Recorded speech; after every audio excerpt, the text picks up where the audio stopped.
Hey there and welcome to Goswick Lane. Do you want to maximize your profits of your short-term rental? We're actually at a short-term rental right now. It's not a short-term rental yet, but it will be. We're gonna talk about today, what can you do to bring in more money? You wanna know that? Me too, so stay here, okay? We'll go through some tips and tricks. Let's go.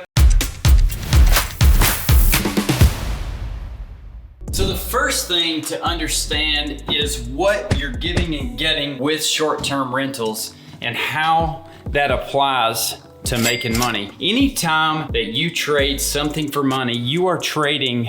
Focus, man, focus. Shane, you focus too. Cameron, you focus, okay? Here we go. Anytime you're doing short-term rentals or anything, you're trading something for something. In this case, we are trading money for a stay. You're exchanging value. Short-term rentals exchanging value. When you go to McDonald's and get a burger that tastes terrible, you're exchanging value. That's why their burgers only cost $6 where everybody else's burgers are $8. It's the value that you're getting from that exchange. Now you might love McDonald's, sorry. So you're exchanging value, understand that. It is a contract for you to exchange value with somebody else by letting them stay in your place. If you wanna gain more money, give more value. You can't just give more value and get more money in proportion. For cash flow numbers' sake, for profit, you have to pick the things that provide the most return for you as an investor. This is very important. Some things that you can do to provide an experience to your guests that don't cost a lot of money. And what is that? Is that a handwritten note? Hey, John and Lisa, thanks so much for staying with us. We really appreciate you. We know you have options. We're thankful that you chose us. If you need anything handwritten, please don't hesitate to reach out to us. We are happy to help in any way that we possibly can. Signed,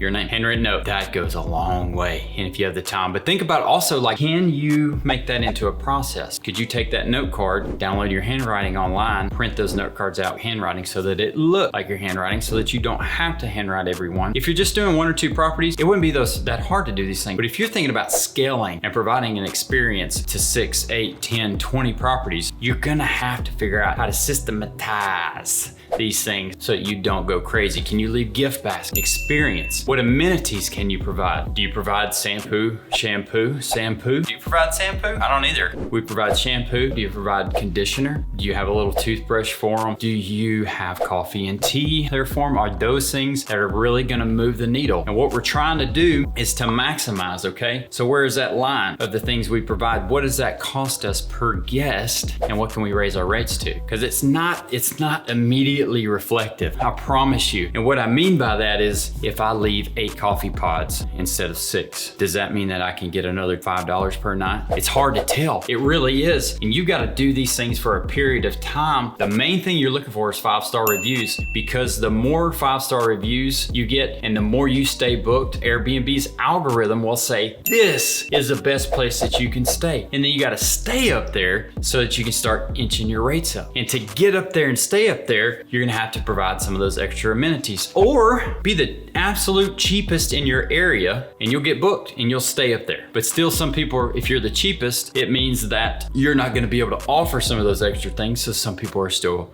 going to complain, but still you're not gonna please everybody. And just know that. What's another way? Another thing that you need to do, have a channel manager. And this is for if you get to 3 or 4 properties, a channel manager helps you manage those properties across multiple platforms. And some channel managers offer you ability to have your own direct booking. We use Hospitable and they actually just came out with direct booking. So that's something that we're exploring and about to jump into, but it merges if you have a Vrbo, Airbnb account for one property, if you have booking.com, like if you're on all the platforms, it will merge some of those for the communication. And it doesn't do all of them, so check and see before you jump into it. Another piece of technology that you need to have is dynamic pricing. There's different ones out there. Find the one that fits your needs, do research and find the one that you're gonna like, that's gonna fit your needs. We use Price Labs, and basically how it works is, and you can set different parameters, but basically how it works is if our property is not booked tomorrow, it's gonna drop it to the lowest price that I say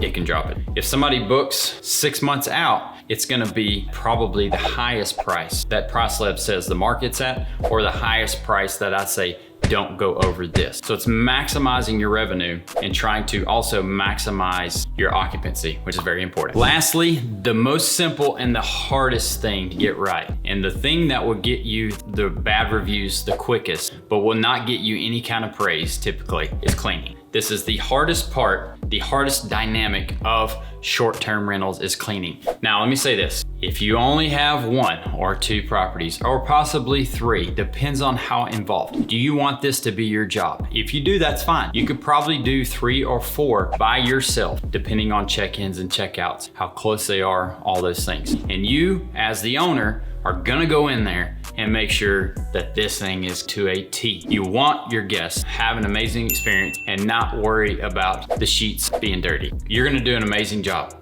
If you're not into that, or you want to get out of that, the hardest part for you to develop is cleaning. Now, you can hire a contract service to do that for you, but you still need to check. Anytime you involve people are difficult. Let's be honest, I'm difficult to deal with sometimes. To be real, what does Gary Vee say? Gary Vee says, hire fast, fire faster. If somebody's not doing a good job, let them go. Before I say that, before you let somebody go, this could be your fault, because a lot of times it's my fault that the expectations were not clear and written down before I asked them to do something.